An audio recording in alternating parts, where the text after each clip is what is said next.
Chao, profe. Bueno, hola chicos, buen día. ¿Cómo andan?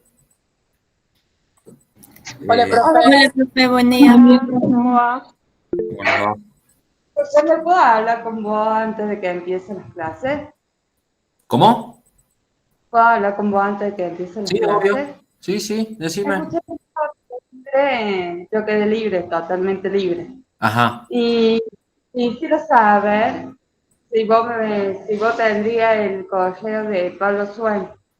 del profe Pablo Suen. A ver, déjame ver si lo tengo ahora. Lo tengo acá a mano. Eh,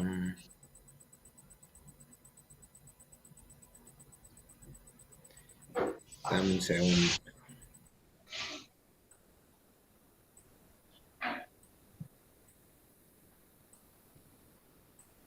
Ahí lo estoy por copiar en el chat del Meet Ahí está, al dale. email. El correo del profe Pablo Suen es pablosuen55, si no me equivoco. Gracias. Arroba, ahí está, ahí lo pasó la compañera. Em, Está bueno, buenísimo, Florencia, gracias por pasar ahí el contacto. Em, bueno, no sé quién había preguntado, ¿algo más que necesiten saber, consultar, administrativo, antes de arrancar?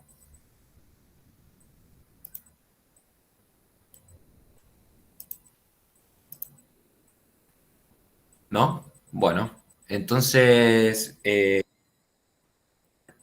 hoy vamos a comenzar la clase, vamos a estar hablando un poco sobre la neurosis obsesiva.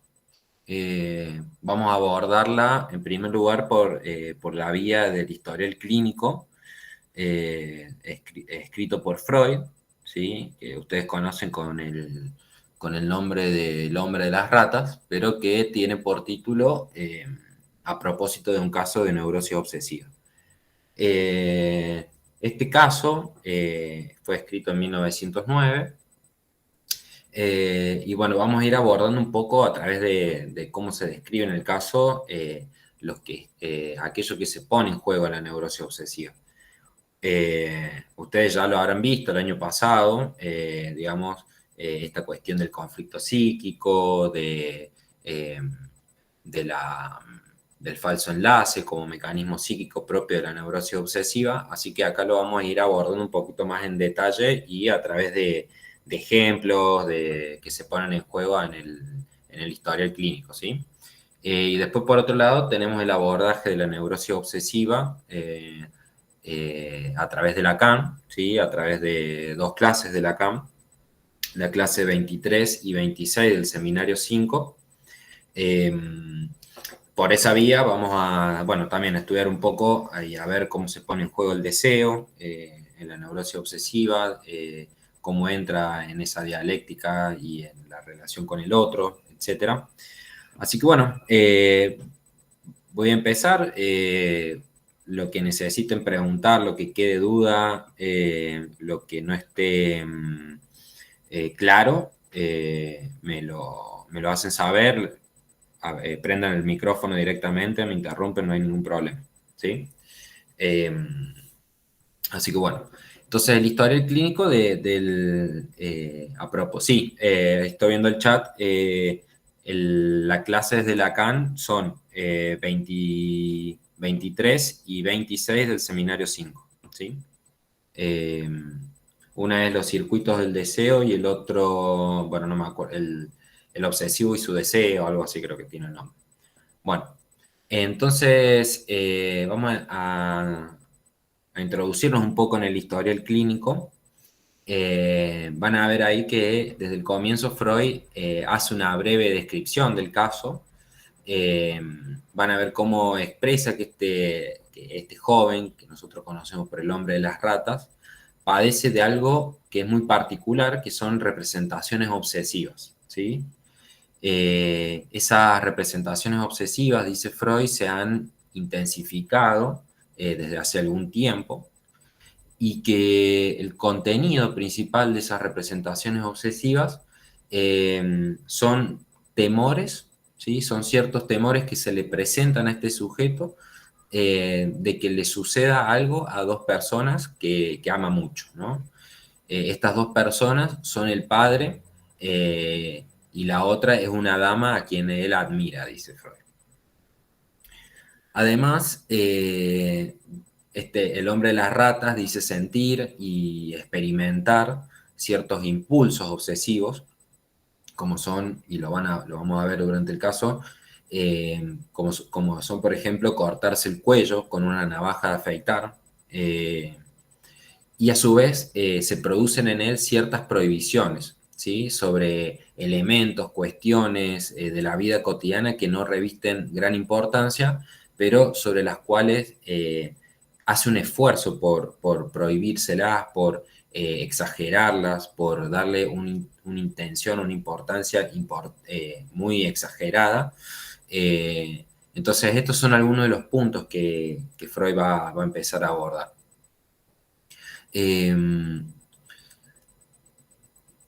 Y sobre todo lo que Freud destaca es cómo todas estas cuestiones, estas prohibiciones, estas representaciones obsesivas, este contenido, estos temores, han tenido cierto impacto sobre el hombre de las ratas, destacando principalmente el conflicto entre ciertas ideas, ¿sí?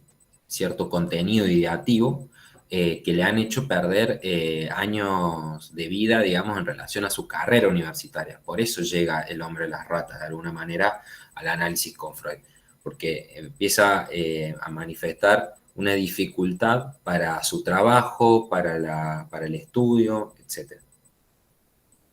Entonces, como introducción al tratamiento, Freud expone, en primer lugar, Freud van a ver que va a ir desglosando el caso en función de ciertos acontecimientos de vida, y aquel que el hombre de las ratas relata como el fundamental o como la primera conmoción en su vida, tiene que ver con cierta decepción que se llevó con un amigo. Este amigo lo acusó de haberse acercado a él para obtener cierto provecho, dice, en relación a que el hombre de las ratas se sentía de alguna manera atraído por la hermana de este amigo, y al enterarse, bueno, lo acusa, digamos, de acercarse y de entablar una amistad con él para tener ciertos beneficios con ello, ¿no? Entonces, vamos a ver acá cómo de esto se desprende cierto relato, y también vemos cómo de este fracaso, de este primer momento de fracaso que llama su primera conmoción de su vida, se empieza a poner en juego una cierta descripción de la vida sexual, ¿no? El hombre de las ratas, en cierto momento, él expresa en este análisis que va desenvolviendo Freud, digamos, con esta persona, le expresa que dice que su vida sexual ha comenzado de manera muy temprana, ¿sí? Y allí relata cómo en la infancia, ¿sí? Ustedes saben que en ese momento se acostumbraba a tener estas especies de empleadas o madres nutricias, digamos, gobernantas que se hacían cargo de los niños de una casa, por lo general con cierto poder adquisitivo. Entonces relata el hombre de las ratas que había una gobernanta que lo cuidaba a él, que era muy bella, y en ese relato cuenta cómo esta gobernanta en ocasiones, cuando se recostaba en la cama, lo dejaba a él, bueno, deslizarse por debajo de sus faldas, dice, ¿no? Tener algún tipo de miramientos, de tocarla, eh, y todos estos actos que llevaba a cabo, la gobernanta se lo permitía en tanto él no dijese nada, ¿no? Entonces, en este punto se manifiesta desde que en su historia de vida, en eso que le impacta de alguna manera, o en eso que tiene cierto efecto sobre el psiquismo, a él le queda una cierta curiosidad, digamos, una curiosidad excitante y a la vez atormentadora, ¿sí? Por ver el cuerpo femenino, ¿no? Entonces, fijan acá, ya tenemos como dos elementos, ¿sí? Ese elemento de excitación y a su vez el elemento de tormento, ¿sí? Entonces, empezamos a ver cómo se va poniendo en juego esta cuestión de la división subjetiva, del conflicto psíquico entre instancias. Entonces, por eso es interesante que ustedes cuando vayan viendo el texto vean las palabras también que usa Freud en la descripción del caso, porque nos van dando un poco la pista de lo que se pone en juego. Entonces, a nosotros en esto, en el caso, nos interesa poder seguir un poco la pista y pensar algo en relación al conflicto psíquico, ¿sí? Eh, esto tiene que ver con ver cuáles son aquellos elementos que entran en contradicción, en choque, aquello que no se acomoda al relato, ¿no? Entonces, de esta manera vamos a ver cómo Freud va a ir destacando una serie de... eh, em, va a ir destacando una serie de relatos sexuales de la vida de este joven, ¿sí? Y justamente la curiosidad que lo acecha en torno a la sexualidad femenina.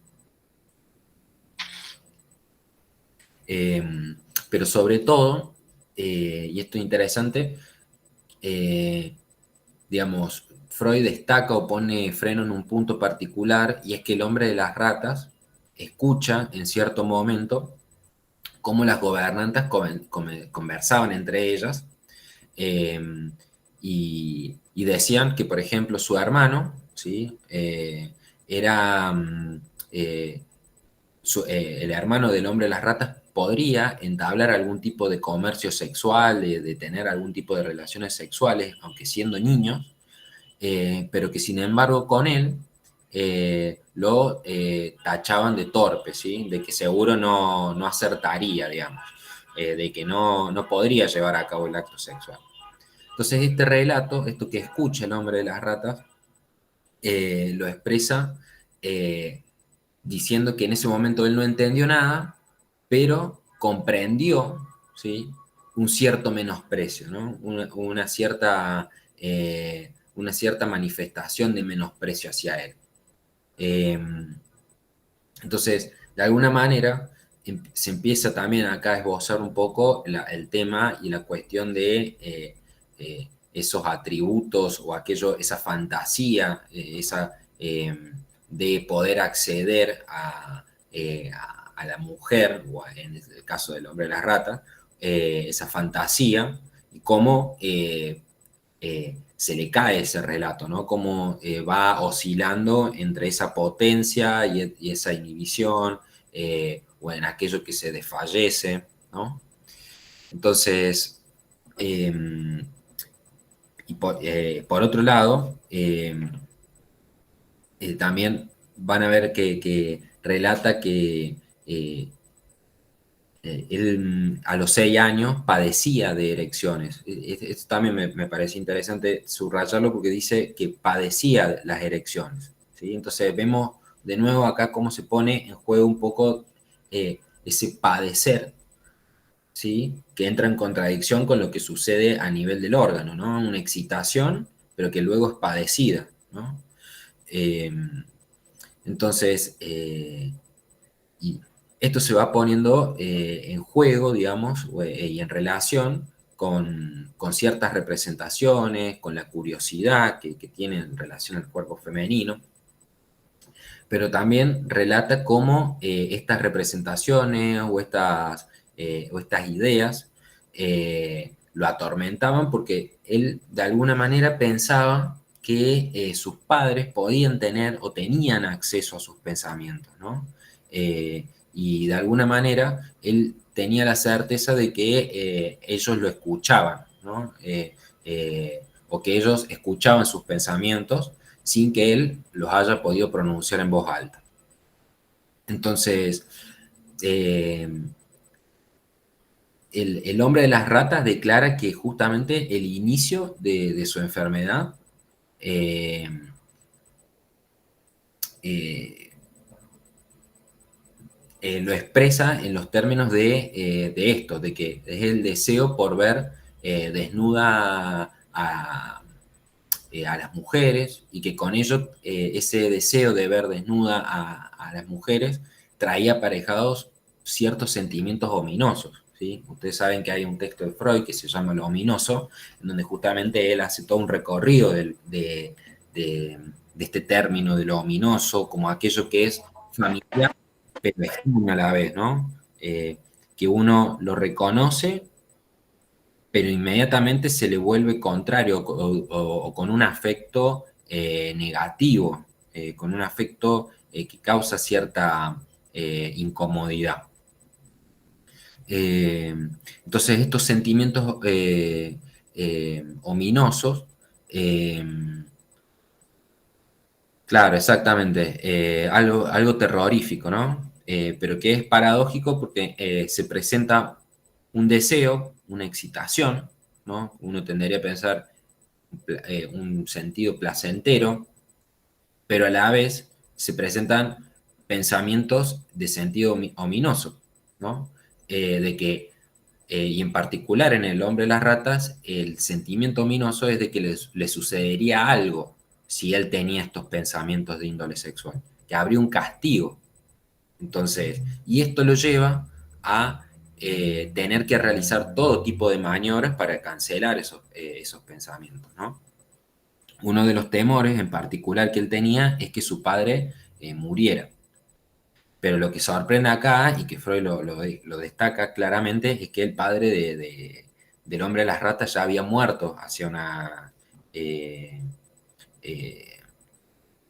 eh, ya había muerto hace un tiempo. A ver. Claro, exactamente, Gastón. Es justamente eso, ¿sí? Por eso decía justamente esto de lo familiar, de lo familiar que se vuelve extraño o terrorífico o justamente ominoso, ¿no? Porque uno, lo familiar, tendría que pensarlo en términos del propio deseo, pero que ese deseo se le vuelve a la vez contrario, ¿no? Hace surgir afectos en sentido negativo. Entonces, o que causan cierto horror o displacer, etc. Entonces, de esta manera, vemos cómo el conflicto entre estos deseos y las representaciones, así como con los temores que se desprenden de esto, y los actos prohibitivos son ya, va a decir Freud, la enfermedad en sí misma de la neurosis obsesiva. ¿Sí? Entonces, el conflicto entre estos deseos y las representaciones y los temores que se desprenden de estas representaciones y todos los actos que se llevan a cabo para evitar, para dejar de lado, para sustraerse de esas representaciones, son ya para Freud la constitución misma, o ya eso implica que ya está en juego la neurosis obsesiva. ¿Sí? Entonces, lo que Freud destaca acá es que bajo el imperio de lo que está o lo que sufre, digamos, el hombre de las ratas, esto tiene un origen de carácter sexual pulsional, ¿sí? Y que está plenamente vinculado con el placer de ver, ¿sí? Con el placer, con el elemento escópico, ¿sí? Con la pulsión escópica, cuyo resultado es el deseo que le aflora cada vez de forma más frecuente y de forma intensa de ver desnudas a personas del sexo opuesto, ¿sí? Pero ese deseo de ver a mujeres desnudas hace la aclaración Freud de que es posterior como idea obsesiva, ¿sí? Esta idea aún no posee el carácter obsesivo, porque al momento en que le sucede el momento en que este deseo se produce, empieza a surgir estas ganas de ver el cuerpo femenino, todavía estamos en una etapa muy temprana de la constitución subjetiva, ¿sí? Decíamos a los 6 años, ¿sí? Recuerdos infantiles son de esta índole. Entonces, él todavía, en él no estaba constituido el yo plenamente y por lo tanto no se da esa contradicción respecto a ese deseo. Todavía no lo siente como ajeno, ¿bien? Entonces, por eso podemos ver que en definitiva siempre lleva a cabo estas acciones de levantarle la falda a la gobernanta, tocarla sin ningún pudor, etc. Entonces, sin embargo, Freud destaca que hay algo que ya se moviliza como cierta contradicción a ese deseo. Y es acá que podemos ir viendo cómo se va a ir circunscribiendo la presencia de un conflicto en la vida anímica. Justamente porque junto al deseo obsesivo hay también aparejado un temor obsesivo que se anuda a ese deseo. ¿Bien? Entonces, tenemos estos dos elementos, que junto al deseo obsesivo hay un temor obsesivo. Y este deseo obsesivo que se anuda al temor obsesivo aparece siempre que el hombre de las ratas piensa algo del orden de ver una mujer desnuda o cuando se presentan ciertas representaciones de índole sexual, ¿sí? A él se le aparece, se le presenta un temor a que algo le suceda al padre, ¿sí? Es decir, que el padre muera, ¿no? Entonces, vamos a ver cómo este conflicto, cuando surge la pulsión sexual, ese elemento, esa representación, cómo inmediatamente se defiende, ¿sí? O surge ese temor de que algo le suceda al padre, ¿no? Para, de alguna manera, acallar esa representación con ese contenido afectivo que está adosado. Entonces, este afecto penoso cobra inmediatamente esos tintes ominosos y lo impulsan siempre al hombre de las ratas a hacer algo para extrañarse de esa desgracia, es decir, para que no ocurra el hecho de la muerte del padre. Entonces acá Freud destaca, digamos, lo que es el inventario de la neurosis obsesiva, es decir, todos los elementos que están puestos en juego en la neurosis obsesiva. Entonces vamos a tener esa pulsión erótica y una acción que se pone en contra de esa pulsión. Vamos a tener el deseo, que decíamos recién, ese deseo todavía no es obsesivo, pero con él o anudado a él un temor ya obsesivo, el temor obsesivo, que contraría a ese deseo, y el afecto penoso, ¿sí? Y el esfuerzo que se pone en juego como acciones de defensa frente a ese afecto, ¿sí? ¿Se va entendiendo hasta ahora un poco la cuestión? Interrúmpanme o lo que necesiten, lo vemos de vuelta, ¿sí? Entonces, este gran temor obsesivo, ¿sí? Aparece, ¿sí? Es lo que de alguna manera coagula todo este conflicto psíquico, ¿sí? Y que surge, todos estos temores surgen a partir de un momento muy particular que ustedes ya lo habrán escuchado, ya lo habrán visto, que es que surge a partir del relato de este capitán sobre el castigo oriental, dice, bueno, pensaban de colocar una rata hambrienta en un balde y hacer que una persona se siente desnuda encima del balde, y bueno, con eso se llevan a cabo toda una serie de torturas. Pero también en ese relato cuenta cómo todo lo que se desprende de ese relato, ¿no? Porque tenemos, en primer lugar, él estaba en el ejército en ese momento y tiene que salir a hacer una especie de exploración. Se le pierden unos lentes, unos anteojos, y solicita que le sean comprados, manda a alguien a que se los compre.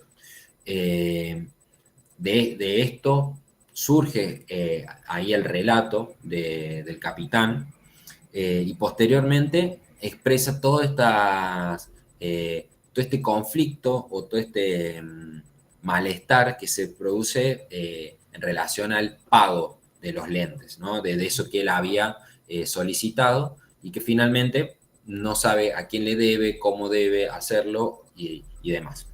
Entonces nos vamos a introducir un poco en eso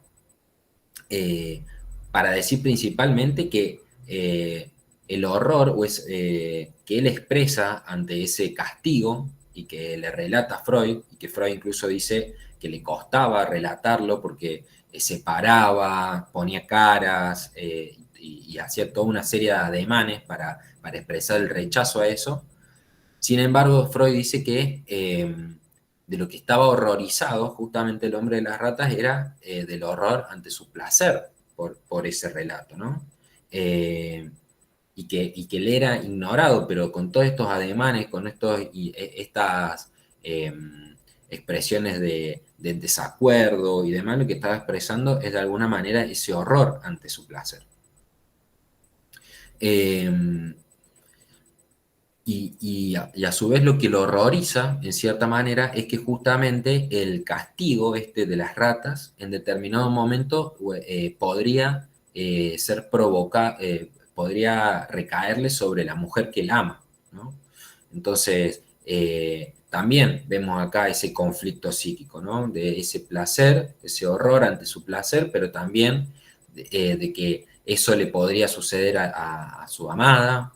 Entonces, son toda una serie de fenómenos que van entrando en contradicción y van causando distintos movimientos, ¿sí? En la subjetividad.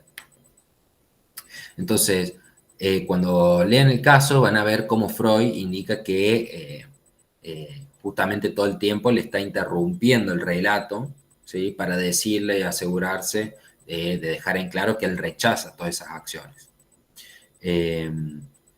Y justamente lo que le sobreviene a él siempre con estas ideas, con estas representaciones, es una sanción, ¿sí?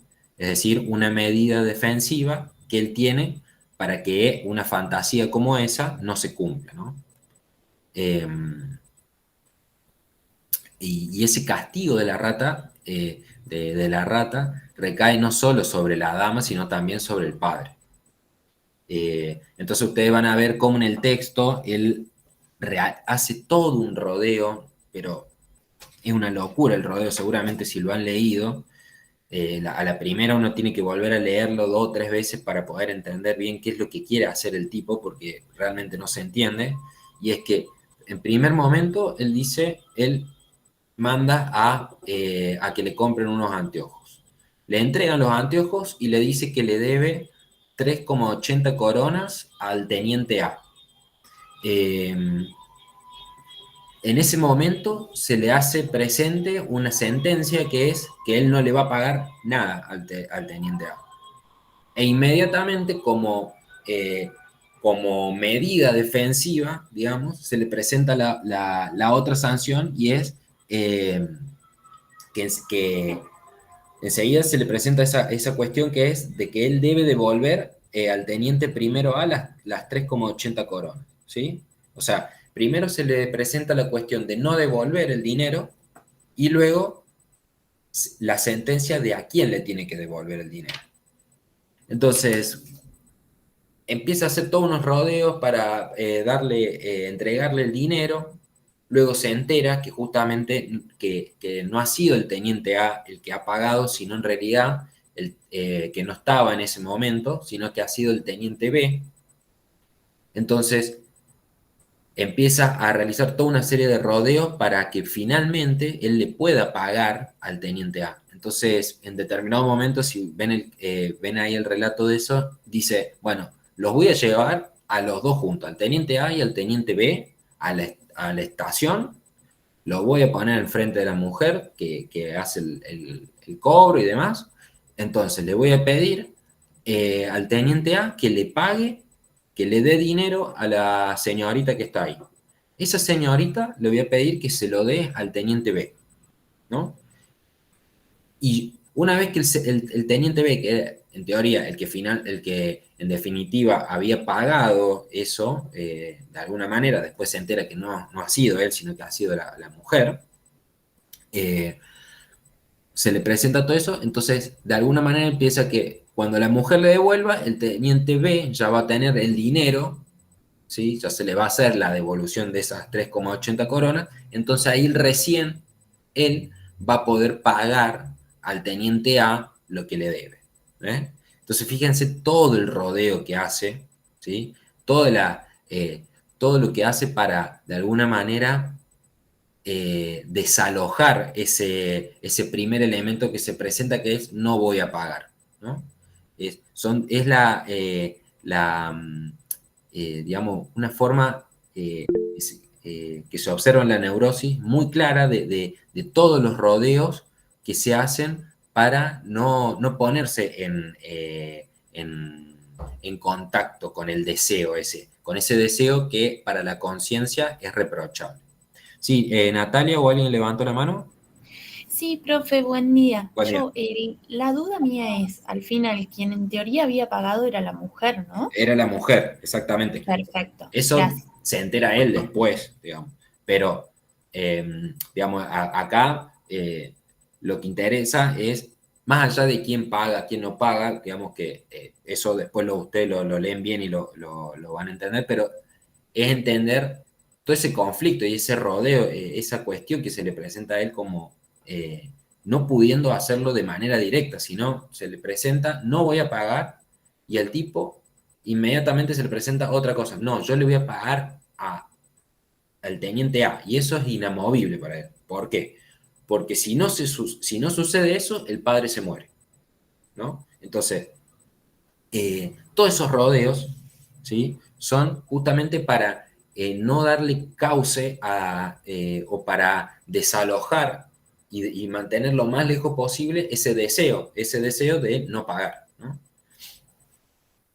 Entonces, acá es cuando ya tenemos de alguna manera el pantallazo completo de la enfermedad del hombre de las ratas. Todo lo que le sucede, todos los vericuetos, todas las manifestaciones de la enfermedad, ¿sí? Y acá es cuando Freud empieza a introducir el entendimiento de cómo se produce. Porque van a poder ver y entender que una vez presentado este panorama, Freud se va a detener a tratar de entender cómo se ha constituido esa lógica hacia el interior de este sujeto. Entonces, van a ver cómo el hombre de las ratas comienza a relatar distintos recuerdos, como por ejemplo el de la enfermedad del padre y la posterior muerte, y cómo de este relato se desprende una serie de reproches que tienen que ver con no haber estado presente en el momento de su muerte. Sin embargo, no haber estado en el momento de la muerte del padre, al principio no le causa ningún conflicto, ¿no? Sino al contrario, lo recordaba con cierta gracia, de manera fantasiosa, en ocasiones lo traía, hacían un chiste, alguien le contaba un chiste y él decía, esto lo debería escuchar mi papá. Cuando golpeaban la puerta, él fantaseaba de que el padre estaba detrás de la puerta. Sin embargo, sucede que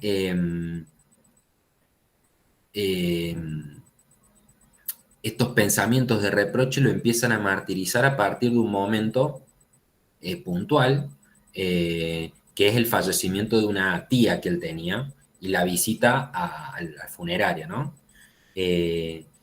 A partir de ese momento lo empiezan a martirizar estos pensamientos, porque en esto surge la cuestión de que el padre lo observaba más allá, es decir, ese padre muerto todavía seguía teniendo cierto efecto sobre él. Es como si el padre estuviese vivo, ¿no? Todo el tiempo se actualizaba.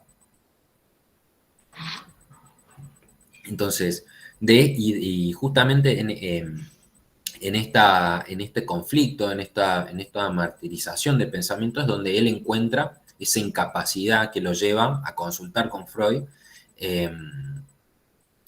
porque no podía estudiar, todo el tiempo se le presentaban ideas, fantasías, acciones obsesivas que lo iban martirizando. Y justamente lo que Freud hace hincapié es en aquellos reproches que son exagerados, ¿no? Y que establecen un cierto lazo, una cierta mésalliance, dice Freud, entre el contenido de representación por un lado y el afecto, ¿sí? O sea, entre la magnitud del reproche y la ocasión de ese reproche. Y lo que va a destacar es que estos reproches, lejos de ser exagerados, ¿sí?, tienen toda una justificación, porque la conciencia de culpa que a él se le presenta como actual, esa conciencia de culpa no sabe de dónde provienen, ¿sí?, esa culpa. Y esa culpa no tiene una injerencia, no puede ser desalojada de la conciencia porque viene desde lo inconsciente, ¿sí? Entonces, tienen toda una lógica, ¿sí?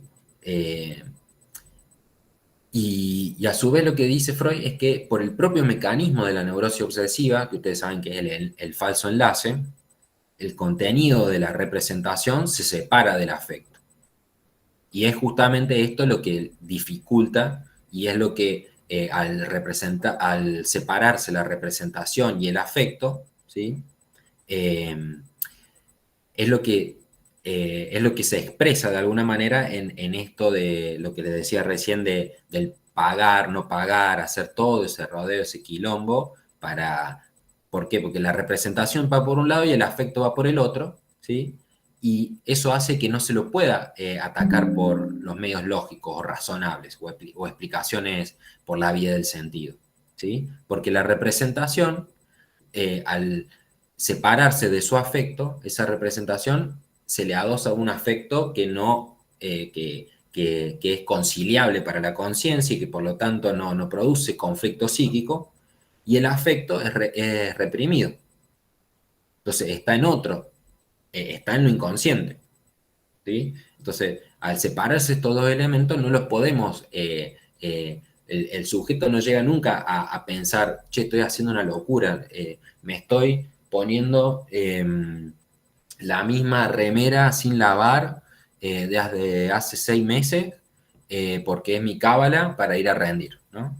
Y no le parece que es un cochino y que no, eso tiene una lógica y hay todo un sentido ahí, ¿no? Entonces, esto en las cábalas y todo eso que se presenta en estas cuestiones es clarísimo.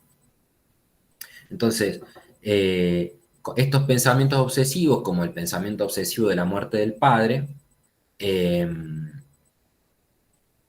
surgen, digamos, de alguna manera, ese conflicto también porque en determinado momento él piensa que había una chica que a él le gustaba en la infancia y demás, pero no le daba bola, y él pensaba que si a él le sucediera algo muy trágico, quizás esta chica le podría prestar atención. Entonces a él se le presenta esta idea de que quizás si a él se le muriese el padre, esa mujer, esa niña, tendría ciertas intenciones con él, ¿no?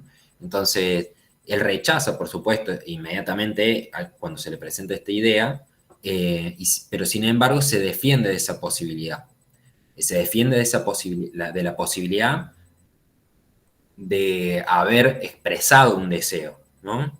Ese deseo de que su padre se muera para darle paso a esos instintos sexuales o a esos deseos sexuales.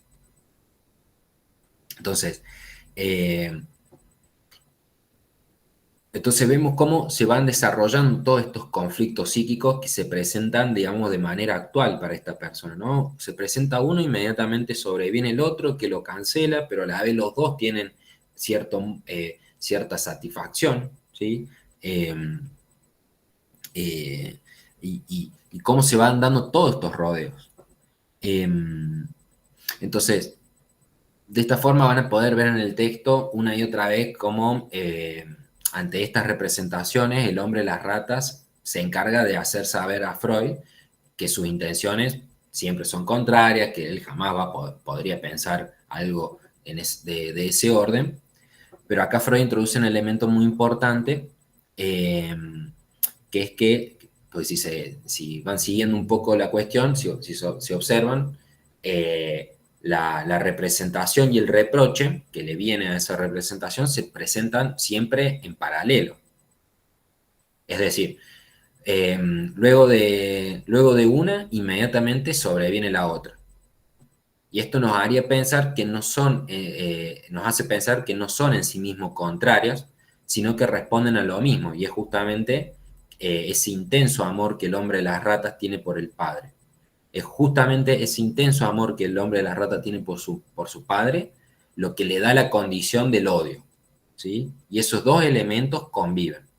En determinado momento se presenta más uno y en determinado momento se presenta inmediatamente cuando uno crece, si lo quiere pensar en términos de volumen o de qué es lo que de exactitud, cuando uno está más, cuando hay más amor, el odio también sobreviene en la misma medida o intenta nivelarlo, y así es como se manifiesta de alguna manera esta ambivalencia, ¿no?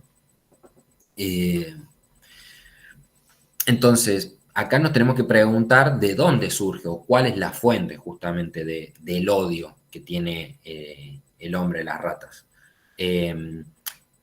Y particularmente Freud ahí es muy claro y dice que el odio o esa hostilidad que tiene el hombre de las ratas hacia el padre proviene de que el padre era...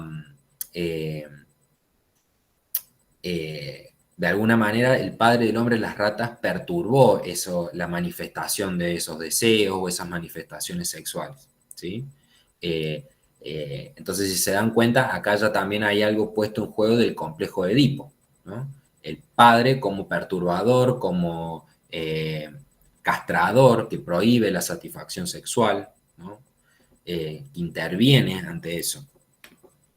Entonces, como decía recién, se pone en juego esa ambivalencia y esa fuente de donde proviene también ese odio. Entonces, por una cuestión de tiempo, no podemos abordar todo el caso en detalle, pero vayan tomando esto también como coordenadas de lectura, ¿sí?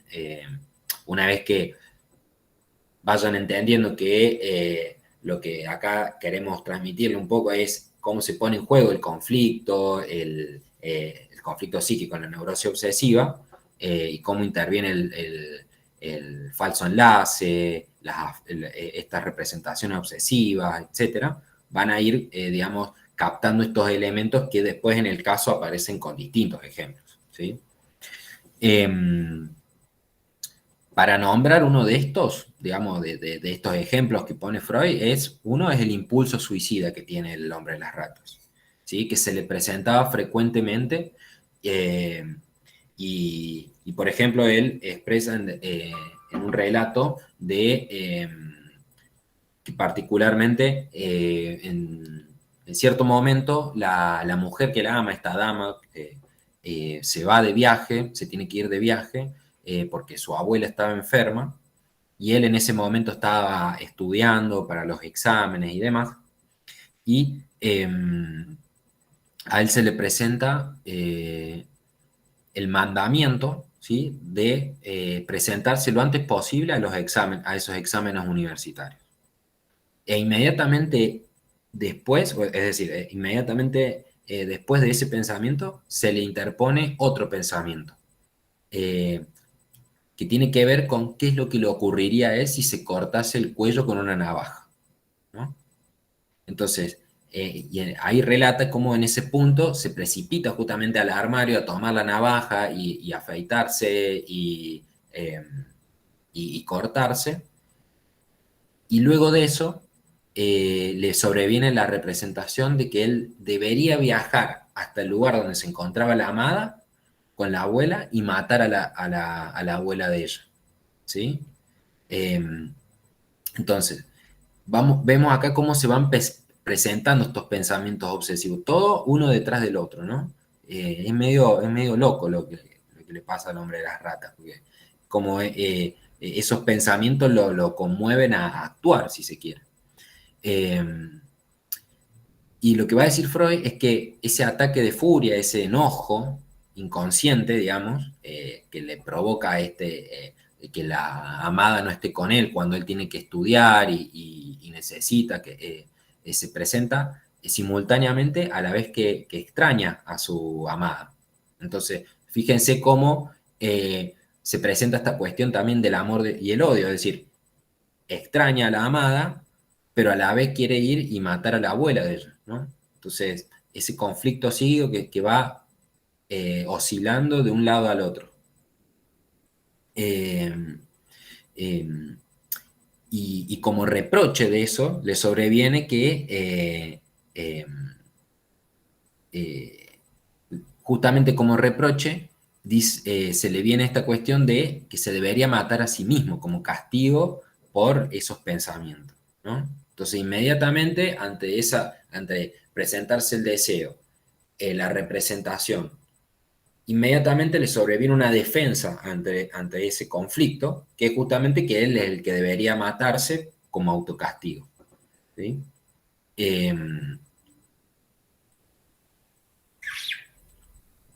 Entonces, estos ejemplos, si se quieren, también ponen en juego un poco esto que se da en la neurosis obsesiva. Y otro ejemplo también paradigmático de este caso es el de la piedra. Seguramente lo habrán escuchado ya miles de veces, que el hombre de las ratas se despide de la amada en determinado momento, se tropieza con una piedra que hay en la calle, y él se ve obligado a sacarla porque le viene la idea de que dentro de unas horas la mujer va a pasar con el carruaje por ahí y se podría dañar, se podría accidentar. Pero inmediatamente a eso le viene la idea de que eso es una boludez, una estupidez y que no tiene sentido, y nuevamente se ve obligado a regresar y volver a poner la piedra en el mismo lugar, ¿sí? Entonces, ese conflicto de ambivalencia, esa duda, ¿sí? Esto también es importante. La duda en la neurosis obsesiva está alimentada por la ambivalencia, por el conflicto entre instancias, por el conflicto entre el amor y el odio, entre la pasividad y la actividad, ¿sí? Sí, ahí hay una compañera, no llego a ver el nombre, Florencia, ¿puede ser? Sí, quería hacer una consulta con respecto a eso que no Sí. me quedó claro Ujú. bueno, cuando Suen lo explicó, de Sí, justo este ejemplo de la piedra, sí, que en una parte decía que era como una acción que era en dos partes. exactamente. Sí, ¿Me puedes sí. dar otro ejemplo de esto? O no sé si el hombre de las ratas u otro, porque no me quedó claro a qué se refiere El, con dos partes. digamos, a eso lo llama, esto tiene que ver con la acción obsesiva, ¿sí? Puntualmente, que tiene que ver con justamente el hecho de que, pongámoslo primero en el ejemplo, más claro en el ejemplo de recién, se tropieza con la piedra. A él le sobreviene el pensamiento de que esa piedra puede causar un daño a la amada. Entonces la retira. Primer movimiento, primer tiempo, ¿no? Segundo tiempo, le viene la idea de que, de que hacer eso es una estupidez, una boludez, no tiene sentido, e inmediatamente vuelve a cancelar la primera acción, ¿sí? En la segunda acción. ¿Me explico? Eh, lo mismo que con lo de el ejemplo de la amada y la abuela, ¿no? Es esa cuestión en dos tiempos. Es, primero, el impulso, ¿sí? De dirigirse hacia, eh, hacia donde estaba la amada, ¿sí? Para matar a la abuela, y en un segundo movimiento el reproche por eso, y que en realidad él es el que se debería matar por tener esos pensamientos, ¿sí? ¿Y eso viene de la ambivalencia amor-odio o de la duda? Claro, exactamente, eso tiene la fuente en la ambivalencia, ¿sí? Ah, listo.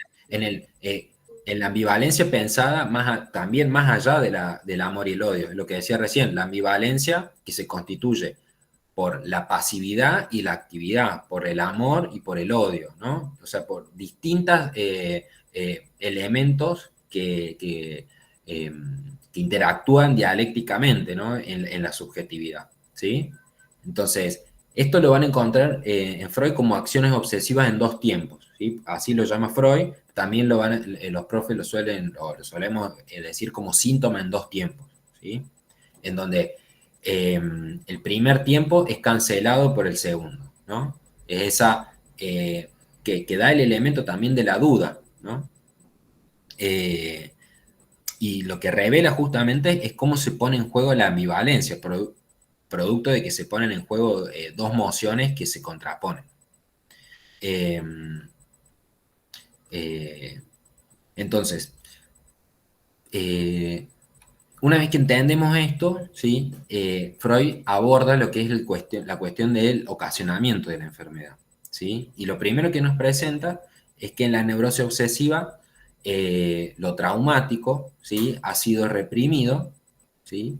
Y que lo reprimido se sirve de otro mecanismo que hace olvidar al trauma, que es al cual le sustrae la investidura de afecto, quedando así, digamos, en la conciencia una representación que es indiferente, desprovista del afecto, que es lo que nosotros conocemos y lo hemos estudiado miles de veces, yo lo habrán escuchado nombrar y yo ya lo nombré varias veces, que es el falso enlace, ¿sí? Que es el mecanismo psíquico que se pone en juego en la neurosis obsesiva.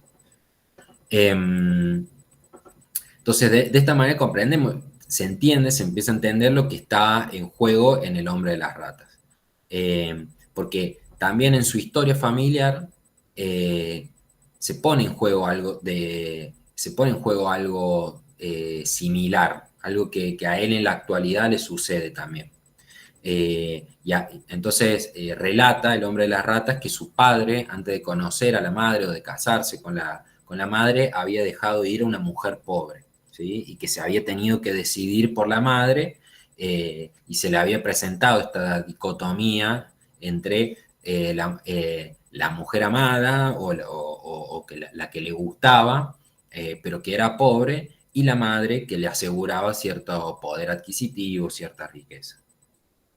Entonces, a él también, al hombre de la rata, se le presenta de alguna manera este conflicto y se le hace actual, porque la madre había ofrecido, ¿sí? Un primo de la madre, creo que es, le había ofrecido a la madre del hombre de las ratas a su hija, ¿sí? Justamente para que se casara con él.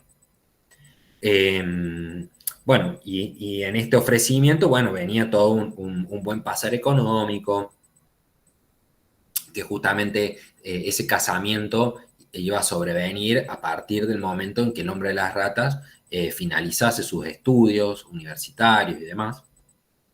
Y es justamente este plan, digamos, que es el cual lo pone en un interdicto, ¿no? En un conflicto entre seguir siendo fiel a esa mujer que él ama, pero que es pobre, o seguir las vías del padre, ¿sí? Y tomar por esposa a la mujer rica que le habían destinado. Entonces, vemos acá también cómo se presenta de nuevo el conflicto psíquico entre el deseo, ¿sí? Que lo ponemos en el lugar de la amada pero pobre, ¿sí? Y el otro elemento, digamos, que viene en los términos del ideal, ¿no? De aquella sanción, ¿sí? De aquello que viene por la vía del complejo de Edipo en relación a la ley del padre, ¿no? Lo que prohíbe, ¿sí? En esa prohibición, al menos cómo le afecta a él, ¿sí? El padre en el modo en que interviene en el hombre de la rata es prohibiendo el acceso a la satisfacción sexual. Por lo tanto, ahí es cuando se le produce ese conflicto en relación a la amada, ¿sí? Porque él en ese deseo es el que él no puede acceder del todo, ¿sí? Entonces, lo que dice acá es que justamente el hombre de las ratas termina enfermando, ¿sí? Soluciona este conflicto, ¿sí? Que se le presenta entre seguir por la vida de la mujer amada o quedarse con la mujer que le ofrecen, digamos, que le ha asegurado la familia, enfermando, ¿sí? O mejor dicho, al enfermarse y presentar todas estas dificultades para recibirse, para trabajar y etcétera, lo que hace es ponerle un freno a casarse con la mujer, ¿sí? Entonces, fíjense, digamos, de vuelta, ¿no? Lo mismo que sucedía con lo de pagar las 3,80 coronas. Fíjese, el tipo se crea todo un conflicto, es decir, se crea, digamos, toda una situación de no recibirse, de ponerse, digamos, esos palos en la rueda a sí mismo, para finalmente no tener que decidir, ¿no? Para finalmente no tener que llevar a cabo ninguna de las dos cuestiones, ni casa, entonces se termina enfermando. Eso es lo que está en juego, digamos, en el síntoma, ¿no? Entonces, acá vemos cómo el ocasionamiento de la enfermedad aparece como el elemento de identificación con el padre. Porque se pone en juego la voluntad del padre de alguna manera, con el cual se identifica, y también a su vez por el otro lado tenemos los verdaderos sentimientos que él tiene, que es por la mujer pobre. Pero esto ya nos permite ir pensando, digamos, el impas que se produce en el sujeto cuando de alguna manera no nos ponemos a tono con nuestro propio deseo, ¿sí? Y renunciamos a nuestro deseo, ¿sí? El conflicto que se nos presenta cuando no accedemos, cuando dejamos de lado el deseo. Entonces, digamos que todo esto sobreviene en los términos del conflicto psíquico, que lo hace o lo intenta resolver por la vía de la enfermedad, ¿sí? Entonces, presentado una vez esto, podemos ya ver cómo se presenta el complejo paterno, ¿sí? Y cómo es que a él le abruma, por qué le afecta tanto el relato de la tortura de las ratas. Entonces, a él le afecta esto porque de alguna manera dice Freud que el padre era un hombre de carácter, ¿sí? Y dice que era un hombre de carácter medio violento, con ciertas expresiones de rudeza. Y si bien el hombre de las ratas decía que tenía la mejor de las relaciones, había un punto donde él manifestaba cierto descontento, cierto descontento en esa relación, ¿no? Y es donde justamente de ahí se nutre esa pulsión de odio hacia el padre. Y que tiene que ver, como había dicho hace un rato, es que este odio tiene su fuente, digamos, en esa interposición que tenía el padre sobre el hombre de las ratas para poder relacionarse plenamente con la sexualidad, ¿sí? Entonces, incluso dice ahí Freud que el hombre de las ratas, una vez que el padre se muere, él puede acceder verdaderamente al placer del sexo, ¿sí?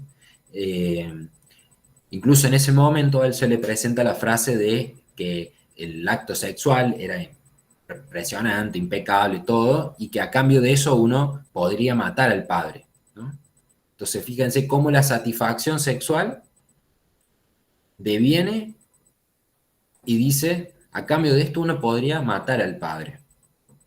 Entonces, nuevamente vemos acá cómo se pone en juego esa ambivalencia. Porque se pone de un lado la cuestión de la prohibición y sobre esa prohibición aparece el elemento de sobreponerse a esa prohibición, ¿no? Entonces, ese conflicto de ambivalencia está en juego en todo el tiempo, en todos los pasajes que cuando lean el texto lo van a ver. Y acá es cuando de alguna manera le viene a él un recuerdo infantil que es el de cuando en cierto momento él no sé qué, no me acuerdo bien qué, pero él tiene como, se manda una cagada, un moco, y el padre le da una paliza, y entonces el hombre de las ratas, como era niño, todavía no tenía tanto vocabulario, lo empieza a insultar, pero con una furia tremenda, y le empieza a decir, muebles, silla, mesa, no sé cuánto.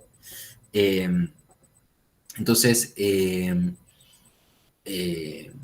dice que esto le debe haber causado una impresión de tal manera que por la angustia, digamos, de esa golpiza que él recibió, le debe haber quedado asociada, digamos, esa ira que él sintió junto con la golpiza que recibió, y por lo tanto esa sensación de cobardía que él tenía, y, y, esa, y ese miedo o ese horror que el hombre de las ratas expresaba que tenía al ver a alguien ser golpeado, o inclusive en el relato que tiene sobre incluso en el relato del capitán. Entonces, todo esto vemos cómo empieza digamos, a relacionarse y a tener más consistencia en relación a estos dichos del capitán y el tema de la devolución de las plata también, ¿sí? Entonces, quería traerles esta cuestión de, bueno, ¿dónde se identifica? Bueno, se identifica al padre en esto de cierta actitud agresiva, que a la vez la pone en conexión con el capitán cruel, ¿no? Pero a su vez esto se nutre, digamos, de que en todo el terreno militar, encontraba una identificación con el padre, justamente porque el padre había había prestado servicios. Y a su vez, ahí relata también que el padre en cierto momento había debido plata, tenía unos problemas de plata, etc. Y un amigo del padre le había prestado un dinero que lo había sacado de un poco de apuro, y que el padre luego, cuando tuvo mejor pasar económico, quiso devolverle el dinero a ese amigo y nunca pudo devolvérselo. Entonces quedó eso impreso de alguna manera en esta cuestión, en el hombre de las ratas, y refuerza esa posición de duda, ¿sí? Y los rodeos que lo llevan a ponerse en esta situación. Entonces, se extraen de estos elementos de la vida del padre o de esa identificación hacia el padre, y después los pone en juego en su propia historia, ¿no? En este rodeo que hace para pagar las 3,80 coronas. Ahí también Freud va a destacar cómo el castigo de las ratas estimula ciertas pulsiones y recuerdos que van adquiriendo determinado carácter simbólico. Y que bueno, después todo eso se va desfigurando, y por ejemplo llega al significado de que el dinero se asimilaba a rata, ¿sí? Que rata en alemán se escribe Raten con doble T, y esto entraba en relación con la palabra cuotas, que es Raten con una sola T, ¿sí? Entonces, todos esos elementos se van poniendo por asociación, de alguna manera se le van armando al hombre de las ratas en ese delirio que él tiene, y que de alguna manera, digamos, delirio no es el término de la psicosis, sino pero porque es loco, digamos, todos los rodeos, todas las cosas que hace para justamente desprenderse lo más posible, o establecer ciertas barreras entre sus pensamientos y sus deseos, ¿no?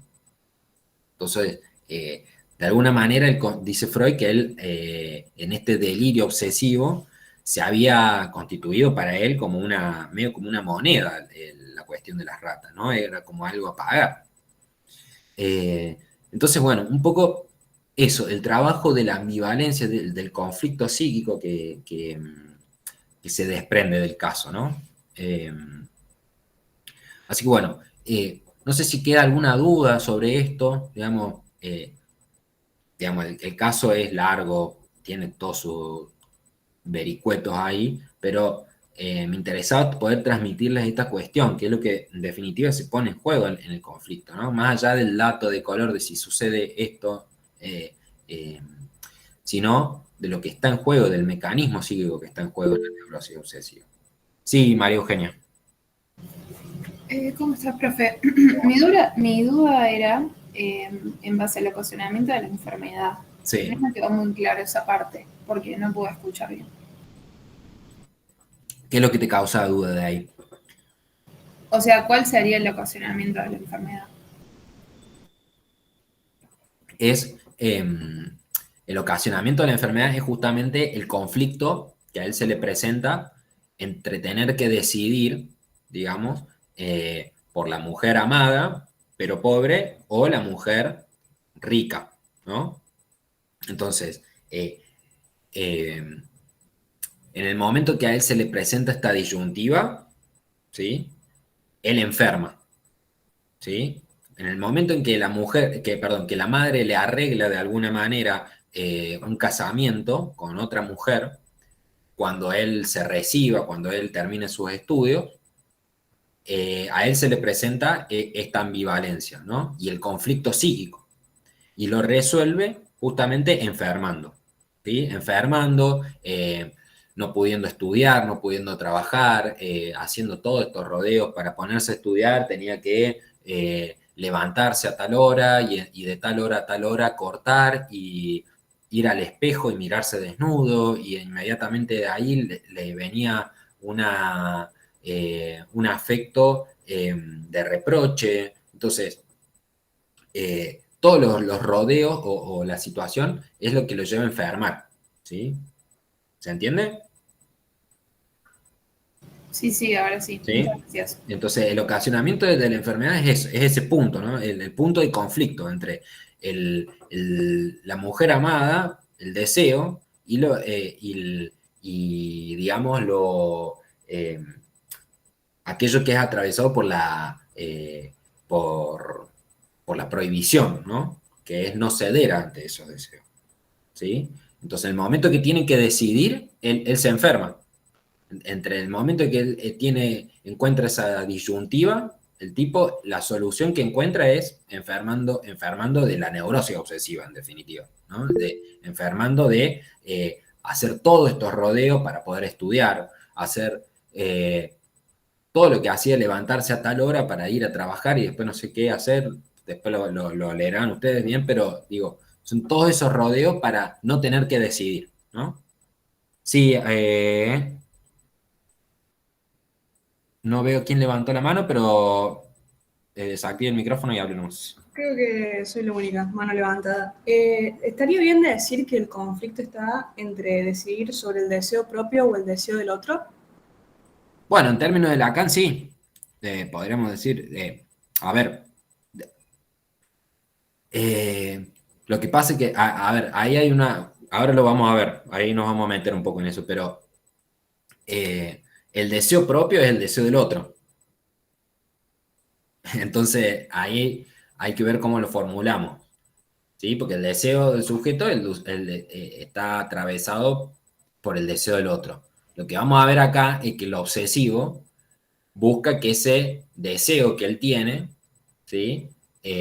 Sea sancionado, sea permitido por el otro, ¿sí? Entonces, está, digamos, para decir eso hay que dar una explicación de por qué se dice de esa manera. No sé si en esa frase se reduce toda la cuestión. ¿Me explico? Sí. ¿Sí? Bueno, entonces, no sé si queda alguna duda más del caso. De todas formas, vamos a ir, vamos volviendo al caso. Alguna duda, lo que sea, lo vamos a ver. Pero ahora nos vamos a meter de lleno, digamos, en el seminario 5, en el obsesivo, y vamos a tratar, digamos, de pensar la estructura obsesiva, ¿sí? En los términos de Lacan, y la forma en que el deseo se pone en juego. Si se fijan acá, digamos, en el relato está muy presente, en el caso clínico del hombre de las ratas está muy puesto en juego el deseo, porque el deseo que él tiene siempre al deseo que se le presenta en determinado momento le sobreviene una sanción, ¿no? Una prohibición, ¿sí? Un afecto de sentido negativo. un interdicto, ¿no? Entonces, esto nos empieza a permitir pensar de cómo de por qué se le presenta, por qué cuando el tipo quiere hacer algo o tiene una satisfacción o tiene alguna fantasía, al tipo inmediatamente le viene una sanción a esa fantasía y por lo tanto un reproche, ¿no? Un afecto negativo, ¿no?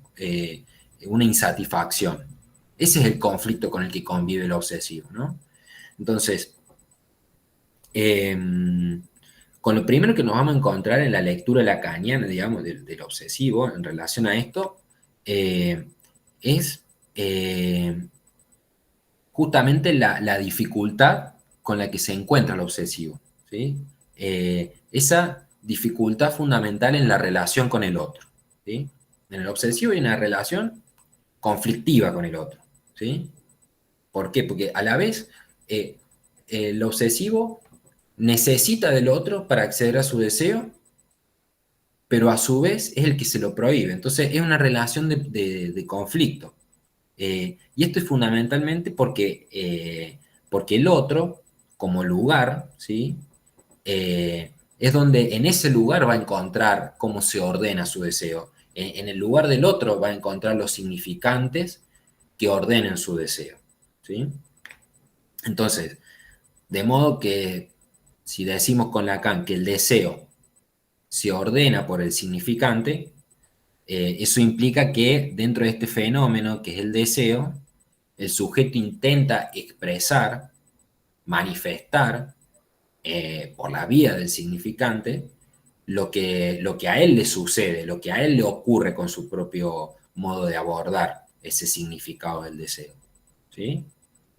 Entonces, para que quede claro, digamos, el obsesivo, el sujeto, va a encontrar los significantes que le permitan circunscribir algo de su deseo o hablar sobre su deseo en el otro, ¿sí? Eso como primer elemento. Pero a su vez, no encuentra ahí todo, ¿sí? No, esos significantes que están ahí en el otro no están, no nombran a todo el deseo, ¿sí? Entonces ahora nos vamos a meter un poco en esa dificultad. Entonces, porque lo que intenta de entrada Lacan es ubicar rápidamente las dificultades que tiene el hombre en el acceso al deseo sexual, ¿sí? Justamente porque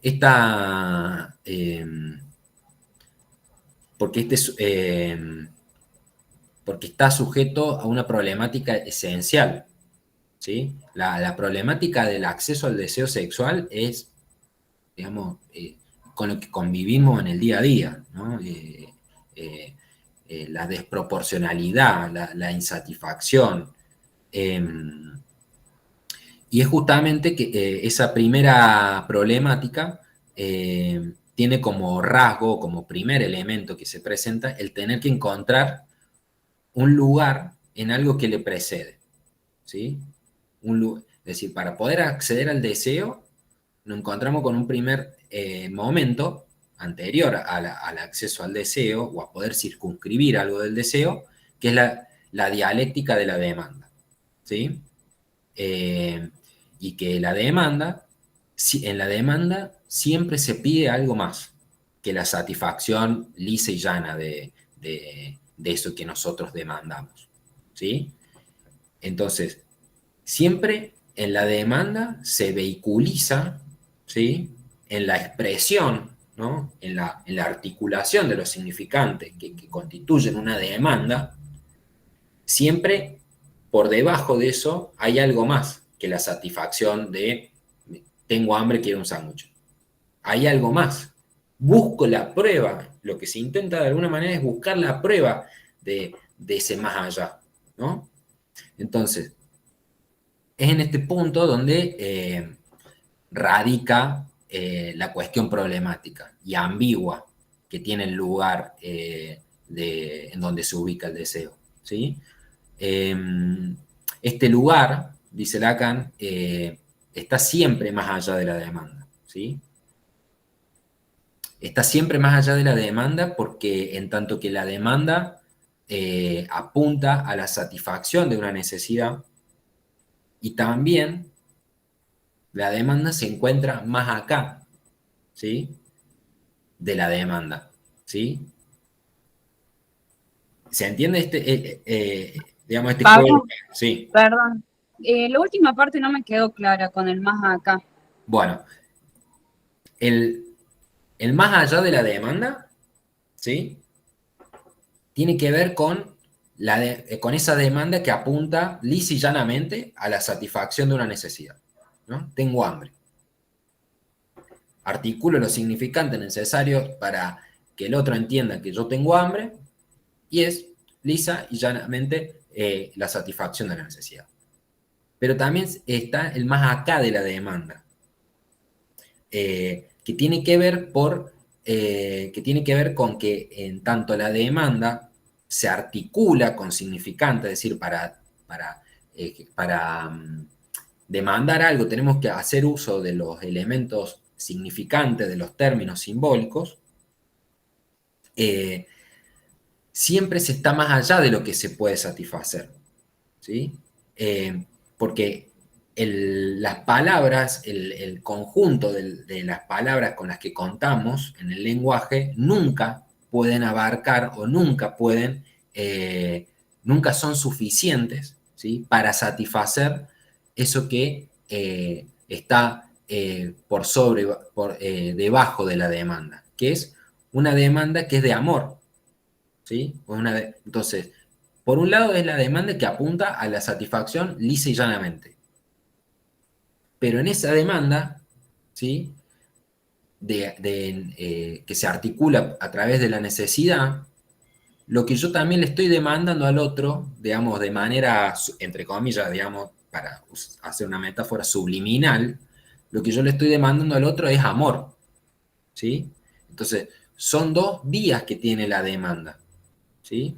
Lo que yo quiero en la demanda, cuando el otro cuando el niño o cuando el bebé, digamos, llora, además de que tiene hambre y quiere que le den la teta de alguna manera, lo que se articula a través de esa demanda es esa demanda de amor que se dirige al otro.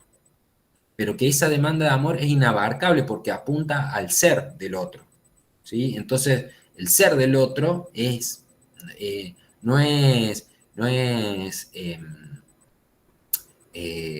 no tiene una consistencia material, no puede ser devuelto. Yo no puedo tomar al ser del otro, no lo puedo tomar en su totalidad, ¿sí? Entonces, a eso se apunta en el amor, por ejemplo, ¿no? En el amor siempre se apunta a algo más allá, ¿sí? Siempre en el amor estamos, en las relaciones, los vínculos, estamos pidiendo algo más. Estamos siempre, nuestras novias, los novios, las parejas o los padres, las madres, te pueden hacer todos los regalos que vos quieras. Todos los regalos. El departamento te lo pueden llenar de flores, de chocolate, la heladera llena de chocolate, comer en lugares más caros, te digo te amo, te quiero, todas las palabras que existan para expresar afecto, y sin embargo nos peleamos. Y sin embargo, nunca se convence uno de que el otro lo ama lo suficiente. Siempre hay un elemento en donde el amor expresado en los términos, en el uso de los términos de la palabra, no llega nunca a devolverme a mí la certeza de que el otro me ama en su completitud, ¿no? ¿Se entiende esta cuestión un poco? ¿A qué es lo que se apunta? ¿Me interrumpen? ¿Sí? Me interrumpen cualquier cosa, ¿no? Entonces, el lugar, este lugar en donde se ubica el deseo, es un espacio virtual, digamos, no es un espacio en la Tierra, un lugar, algo ubicado en algún punto. Y ese espacio virtual está entre el requerimiento de la satisfacción y la demanda de amor. Entonces, entre el requerimiento de la satisfacción y la demanda de amor, acá al medio es donde se ubica el deseo, es un espacio virtual, está entre. Por eso nunca está del lado de la satisfacción plenamente y por lo tanto tampoco puede ser articulable por los significantes con los que contamos, ¿no? Entonces, el deseo nunca es la satisfacción del hambre y tampoco es la demanda de amor, ¿no? Nunca es que el otro me diga lo mucho que me ama y todos los gestos que tiene, porque está el deseo está entre medio, no está ni de un lado ni del otro. Los elementos que le sirven para significar una cosa lo descompleta el otro, ¿no? Entonces, nunca está, siempre está ahí, entre medio. Entonces, por eso es que al deseo lo podemos ubicar siempre en una posición, digamos, doble con respecto a la demanda. En su más allá y en su más acá. Más allá, decíamos recién, en el más allá de la demanda, la demanda de amor, y en el más acá con esa satisfacción, ¿sí? De esa necesidad. Entonces, el deseo, dice Lacan, desborda todas las respuestas que se puedan dar en el plano de la satisfacción, ¿sí? Yo te puedo llenar de comida si demandas que tenés hambre. Pero el deseo desborda eso, no es... hay un punto de insatisfacción en eso también. Al desbordar, justamente en ese plano de la satisfacción, reclama una respuesta que sea absoluta, va a decir. Y esa condición se la da el hecho de esto que decía recién, que el deseo se organiza en intervalos, se ubica en un intervalo entre la satisfacción plenamente y la demanda, ¿no? Y la articulación de los significantes. Entonces, es en ese intervalo donde se ubica el deseo. Al ser intervalar, ¿sí?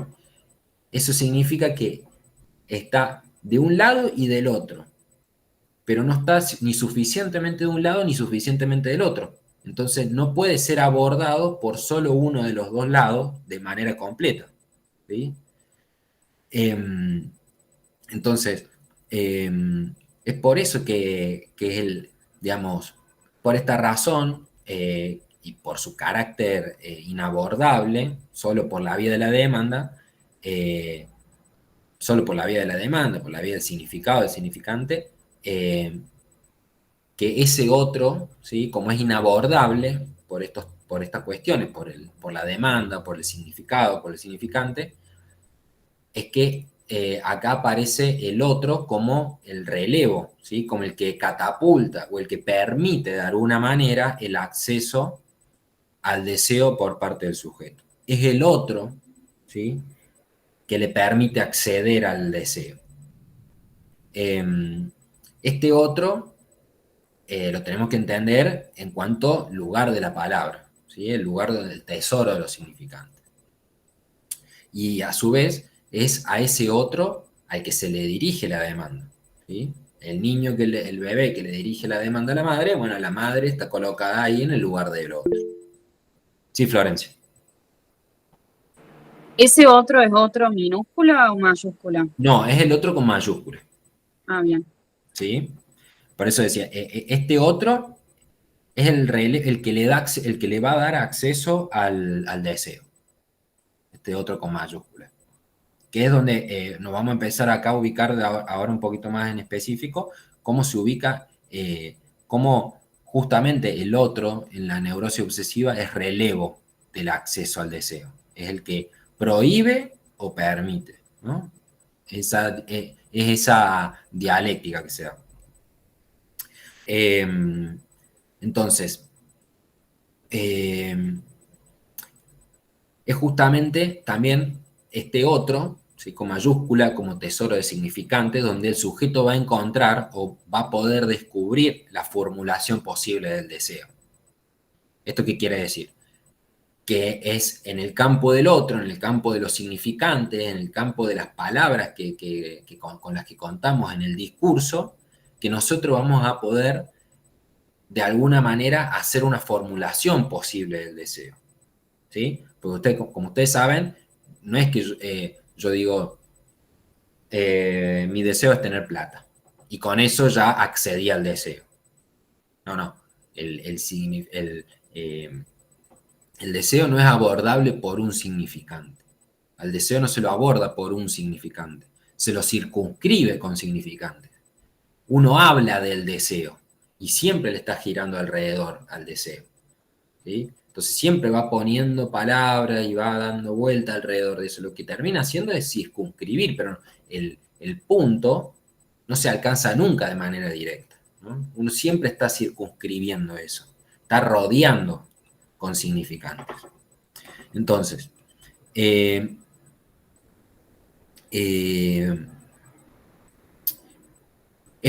justamente por estas dificultades, digamos, que tropezamos con esta cuestión de formular qué es el deseo, ¿sí?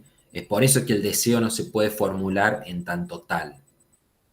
Entonces, estas dificultades se presentan justamente de manera significativa en la neurosis obsesiva, ¿sí? Hay una dependencia en la neurosis obsesiva respecto del otro para acceder al deseo, ¿sí? Eso es lo que quiero que quede claro, ¿no? Digamos, lo que estamos viendo hasta ahora, de alguna manera, son las dificultades con las que nos tropezamos nosotros por estar atravesados por el lenguaje, ¿no? Uno quiere decir algo y el otro entiende otra cosa. Yo le digo a mi novia te amo, pero ella no entiende todo lo que yo la amo, o no la amo, o la quiero o no la quiero. Entonces, son estas cuestiones por las que uno tropieza al estar en el mundo del lenguaje. Pero vamos a ver que esto se pone en juego de manera distinta, por ejemplo, en la neurosis obsesiva y en la histeria, ¿sí? Usted ya creo que lo vieron en la clase pasada, la cuestión de la histeria, lo repasamos brevemente, pero el acceso al deseo en la histérica, primero que no hablamos de un objeto, ¿sí? Sino en la histeria hablamos de deseo de un deseo, ¿sí? Y es justamente en la histeria está el esfuerzo permanente por mantenerse en esa situación deseante, mantenerse frente al punto donde ella convoca su deseo, ¿no? Siempre está ahí cerquita de donde está, donde esa cosa provoca su propio deseo. Entonces, es ese esfuerzo de quedar bien al frente de donde encuentra el deseo del otro. Entonces, por ejemplo, Dora y la señora K. Entonces, en la medida en que Dora reconoce en la señora K los índices de su propio deseo, se queda cerquita. Está atrás de la señora K, Dora, todo el tiempo. La sigue para todos lados, para todos lados, para todos lados. Ahora, ¿qué pasa cuando la señora K se va de viaje? Dora no habla, ¿no? Pierde el estatuto de su deseo. Ya no siente necesidad de hablar. Es decir, que la histérica siempre se pone lo más cerca de su propio deseo, no lo aborda directamente, pero siempre está ahí cerquita, ahí. Está en la situación siempre deseante, siempre deseante, siempre deseante. Entonces, en la medida en que Dora se reconoce en la señora K, los índices siempre se va a mantener cerca en la medida que reconoce los índices de su propio deseo. Es decir, que ella se encuentra enfrente, ¿sí? Se encuentra, tiene el problema de su existencia cara a cara, digamos, el problema de su deseo lo tiene cara a cara con la señora K. Y es por eso que se produce esa identificación. ¿Sí? Sí, Florencia. Perdón, tengo otra duda con respecto a esto. Si, Sí. por ejemplo, en el caso de Dora, no hay, o sea, nombraste que no es el objeto en sí, Sí. sino como el deseo de ser deseada, o como que, o sea, como que una relación con el deseo. Pero estamos hablando desde Lacan, ¿no? Sí. Y el objeto para Lacan no era la señora K, del Dora, el objeto de deseo. Claro, o sea, claro, está bien lo que decís. Digamos, sí, Pero acá lo que vemos es que no hablamos, digamos, de un acceso, ¿cómo se podría decir? Del objeto en sí mismo, ¿sí? Del abordaje del objeto, ¿sí? Sino que es un deseo, sino que es más bien, por supuesto que la situación, que el objeto en la dinámica del deseo siempre va a aparecer, ¿sí? Pero lo que encontramos en la histeria es justamente no un deseo de un objeto, porque Dora no desea a la señora K como objeto. ¿Me explico en ese punto? Sino que la señora K, la señora K justamente es donde Dora reconoce su propio deseo, que es distinto. No es la señora K como un objeto, sino es la señora K en la medida en que Dora reconoce en ella los índices de su propio deseo. Saquemos a la señora K. Ahí entiendo, porque tiene que ver con la pregunta de la feminidad. Claro, es esa X. Ah, bien, bien. Es la pregunta por la feminidad, ¿sí? No es la señora K como objeto, ¿sí? Como objeto, como el otro con minúscula, ¿sí? Con el otro semejante. No es esa, sino es en la medida en que la señora K le da los índices de su propio deseo, ¿sí? Sí, María Eugenia. Hola Pablo, ¿cómo Hola. estás? A mí me quedó esa duda porque justamente lo que yo había entendido era que Dora se identificaba con el padre y como supuestamente el objeto de deseo para el padre era la señora K, por eso el objeto de deseo de Dora era la señora K. Entonces, bueno, ahora con lo que estás explicando como que no termino de entenderlo bien. Sí, a ver, tenemos que entenderlo en estos términos, ¿sí? El objeto, digamos, por eso decía, no, el objeto de deseo, ¿sí? El, el objeto causa de deseo, ¿sí? El objeto causa, eh, en este caso de Dora, ¿sí? Es aquello que, está bien, es particularmente donde Dora entiende, ¿sí? Donde Dora entiende que hay algo del deseo que se pone en juego. Por eso yo cuando hablo de objeto no me quiero centrar, digamos, en la cuestión de la señora acá como mujer, ¿no? Como persona, ¿sí? Por eso decía, nos tenemos que salir de esa cuestión. Está es lo que le aporta la señora K al deseo de Dora. Eso es lo que aquello que se circunscribe, eso y lo que rodea ese objeto, ¿sí? Que está en la figura de la señora K, pero no es la señora K como persona el objeto de deseo de Dora. ¿Me explico? No es, por eso digo, hay que diferenciar entre lo que causa el deseo, ¿sí? A que la persona de la señora K sea la que causa el deseo, ¿sí? Esa distinción, porque lo que causa el deseo de Dora es entender que en la señora K hay algo que le da los índices de su deseo, que la señora K como mujer, ¿sí? Responde al enigma de la feminidad, ¿sí?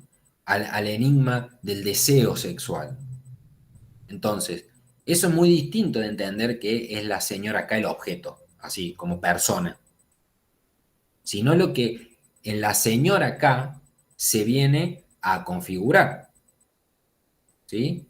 Entonces, a eso apunto, digamos, de diferenciar de la persona, como en carne y hueso, a lo que viene a simbolizar la persona de la señora K. ¿Sí? O sea, digamos, entonces ella solamente simboliza para Dora como que La la que respuesta, contiene todas la, las respuestas a la que es una respuesta, mujer. la respuesta, exactamente, la respuesta a la feminidad. Y te pregunto más específico a la hora de parcial. ¿Se puede preguntar, bueno, con quién se identifica y cuál sería su objeto de deseo? Ahí en el caso de pregunta, ¿cuál sería su objeto de deseo? ¿Estaría bien decir que es la señora K? Lo vamos, o sea, seguramente si está esa pregunta va a estar formulada de forma tal que ustedes puedan responder que en realidad el objeto de su deseo es lo que aquello que adora, lo que viene a significar la señora K para Dora. ¿Me explico? No es la señora K como Bien, objeto, perfecto. como este mate que tengo acá. No, no, es lo que implica el mate, ¿no? Lo que encarna el mate. ¿Sí? Sí, clarísimo, gracias. Bien. Entonces, bueno, ahora después de todo esto, vamos a ir a la cuestión del obsesivo, ¿sí? Voy un poquito rápido porque ya no nos queda mucho tiempo. Pero bueno, acá lo puntual, lo fundamental, es que Lacan destaca que en el obsesivo tienen lugar ciertos fantasmas sádicos, ¿sí? Estos fantasmas sádicos ocupan un lugar, pero no lo hacen de forma patente o de forma manifiesta. Por el contrario, esos fantasmas sádicos lo que metabolizan de alguna manera se metabolizan en aquello que el obsesivo siempre manifiesta como impedimentos, inhibiciones, obstáculos, ciertos temores, las dudas, las prohibiciones, ¿sí? En todo aquello que el obsesivo relata, ¿sí? En un análisis o en la vida cotidiana, como no, es que me tomaron el parcial y nada, tuve mala suerte. No, o el profesor me cagó porque me puso esta pregunta y nada, me cagó. Bueno, es un fantasma sádico. El otro me está haciendo algo a mí, me cagó el otro. No, capaz que no estudiaste suficiente, capaz que esa parte no la alcanzaste a leer, en el resumen no estaba, ¿no? Es, digamos, esa interpretación que hace el sujeto de la realidad, ¿no? Entonces, esos fantasmas tienen características en el sujeto obsesivo que la mayoría de las veces permanecen con carácter de fantasma, de fantasía, de fantasma, ¿no? Y pocas veces esos fantasmas son ejecutados, es decir, llevados al acto, ¿sí? Pero cuando son realizados esos fantasmas, cuando se expresan en la realidad, siempre tienen un carácter decepcionante, ¿no? Este fantasma de, bueno, tengo esta dificultad, pero de repente me iluminé, realizo un acto que creo que, nada, con esto la rompo, y al final nadie se dio cuenta, pasó totalmente de largo, a todo le importa un carajo, nadie se mosqueó por lo que hice. Bueno, tiene ese carácter decepcionante, ¿no? Entonces lo que nos muestra con esto Lacan es la mecánica que tiene, de alguna manera, la relación del obsesivo con el deseo. Entonces, a medida que el obsesivo, me incluyo, digamos, a medida que nos acercamos al objeto y que los obsesivos nos acercamos al objeto, ese deseo desfallece, se amortigua, se extingue, desaparece, ¿no? Cuanto más acercado, más cerca del objeto del deseo, ¿sí? Eso se desvanece. Fíjense esta diferencia que está en el obsesivo de la histérica. Es decir, Dora, mientras más pegadita la señora acá, mejor ella iba con todo, el deseo estaba a pleno. Ahora, cuando la señora acá se iba de viaje, ella no hablaba, ¿no? Entonces, y acá en el obsesivo es distinto. A medida que el obsesivo está más cerca del objeto de su deseo, ese deseo desfallece, pierde consistencia. No parece tan importante. Al final no era tanto, ¿no? Entonces, acá podemos decir con Lacan que el obsesivo siempre, en primer lugar, en relación al deseo, siempre está pidiendo permiso, ¿sí? Y en esto, el pedir permiso tiene que ver con darle al otro, con mayúscula, toda su consistencia, ¿no? El otro es el que me permitiría a mí acceder al deseo. Yo con aquel profesor que yo tengo ahí arriba, aquel psicólogo que yo tengo ahí arriba, o quien sea, digamos, que tengamos en ese lugar de otro, parecería que nos daría el acceso al deseo. Y por lo tanto nos colocamos con respecto a ese otro en una total dependencia. ¿Sí? Intuimos que ahí, en el otro, vamos a encontrar la fórmula de nuestro deseo. Entonces, y esto es esencial, en el obsesivo es esencial mantener ese lugar. Pero justamente el problema del obsesivo no tenemos que pensarlo en el plano de la pura y simple demanda, ¿sí? De yo quiero esto, y etcétera, sino que es pensarlo, como decía al principio, es necesario pensarlo en un más allá a toda respuesta que ese otro pueda dar. Porque justamente esta relación dialéctica entre el sujeto y el otro lo que hace es crear un más allá de esa respuesta, inaugura un más allá. En el momento en que nos ponemos, en que entramos en el mundo del lenguaje y entramos en la cadena de significante y en el momento en que hay una dialéctica con el otro, lo que inaugura el otro, lo que inaugura el tesoro de significantes, es un más allá. Es ese punto virtual donde se ubica el deseo. Y que al estar más allá, por lo tanto, no puede ser abarcado por eso que está en el tesoro de esos significantes, ¿sí? Aquello que está en el otro. Entonces, en ese más allá que inaugura la dialéctica con el otro, se ubica lo que nos interesa a nosotros en relación al obsesivo y su deseo. Entonces, cuando tenemos en cuenta esto y lo tenemos un poco claro, digamos, podemos decir que el obsesivo lo que tiene tiene necesidad de un deseo insatisfecho. Fíjense, la formulación es distinta que en la histérica. Es deseo de un deseo en la histérica. Y acá en el obsesivo es necesidad de un deseo insatisfecho, ¿no? Es la necesidad para mantener ese deseo vivo, es necesario que ese deseo no se satisfaga nunca. Que no, cuanto más nos acercamos al objeto de nuestro deseo, nuestro deseo desfallece, pierde consistencia, pierde esa importancia que para unos momentos antes tenía. Entonces, el deseo, por lo tanto, con esta fórmula, está más allá de la demanda, más allá de lo que yo pueda decir, expresar como anhelo, ¿no? Y justamente lo que sucede con el obsesivo es que resuelve el problema de la evanescencia de su deseo, produciendo justamente un deseo prohibido, un deseo imposible de acceder, un deseo que en su constitución está destruido. Pero además, ¿sí? Ese deseo justamente se lo hace sostener al otro, ¿sí? Precisamente por la prohibición que el otro instaura sobre ese deseo, ¿no? Y acá hay que reparar una cuestión que es esta forma de hacerle sostener el propio deseo al otro es ambigua, ¿sí? Porque un deseo prohibido, que un deseo esté prohibido, no quiere decir que sea un deseo que esté extinto, que no exista, que no se manifieste.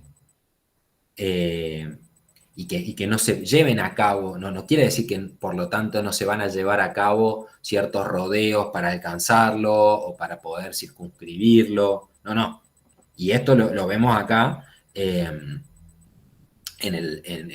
todos los rodeos que lleva adelante el hombre de las ratas, ¿no? Todo ese rodeo para pagar o para no pagar, en definitiva, para no pagar todo el rodeo que hace, ¿no? Entonces, y justamente el hombre de las ratas se lo hace sostener al otro, ¿no? No poder pagar porque el teniente A no está en tal lugar, bla, bla, todo lo que... Y esto es lo paradójico del deseo en el obsesivo. La prohibición del deseo está para que el deseo se sostenga. Si el deseo no está prohibido, si el deseo está cercano, si el deseo está a la mano, el deseo se desvanece, pierde su consistencia. Entonces, vamos a ver cómo el obsesivo sostiene la prohibición de ese deseo, justamente para que ese deseo se sostenga como tal. Y lo que hace el obsesivo es que lleva a cabo esta dialéctica entre muestra el deseo y a la vez no lo muestra, o lo camufla. Hace como que no tiene importancia eso, como que no reviste importancia, ¿no? Esa cosa que por ahí hacemos los obsesivos de, che, ¿viste? ¿Te enteraste de tal cosa? Ah, sí, bueno, no me interesa. Y en realidad por dentro me estoy muriendo de las ganas de, no sé, de algo, ¿no? Lo que está en juego es la envidia, ¿no? La envidia, no, esas boludeces que hace el otro, no. Y en realidad lo que está en juego ahí es la envidia, ¿no? Querer ponerse en el lugar del otro. Entonces, y acá nos preguntamos por qué el obsesivo por qué lo hace así, por qué para tener un deseo, por qué se produce esta paradoja de que para tener un deseo ahí que lo lleve a uno a que lo mueva, justamente para que ese deseo se mantenga ahí vivo, es necesario que esté prohibido.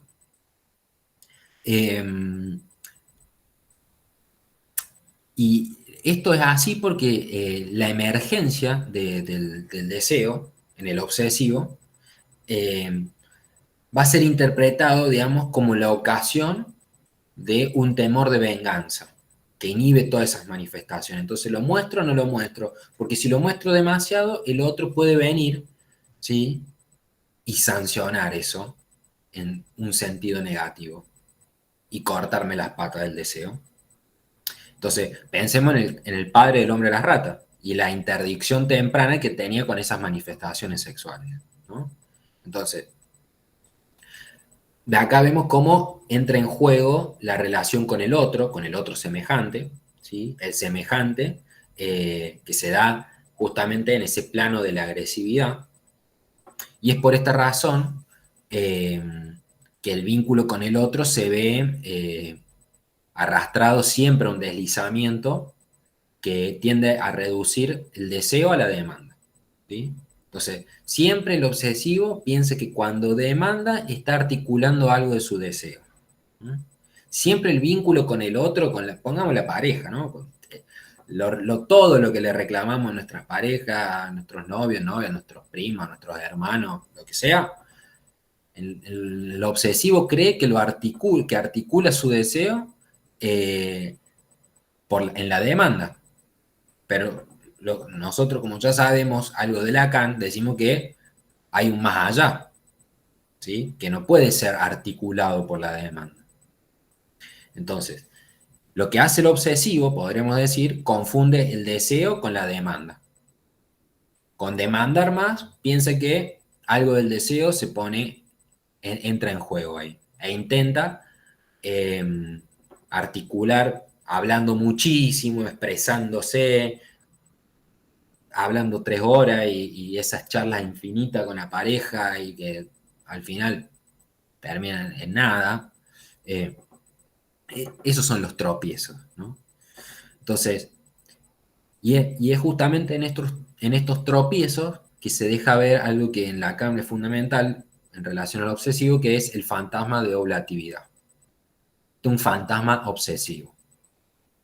Este fantasma de oblatividad, este fantasma obsesivo, tiene que ver con que en el obsesivo se manifiesta una ilusión de que al fin de cuentas, por los esfuerzos que va a realizar, el otro, de alguna manera, va a consentir a ese deseo, ¿no?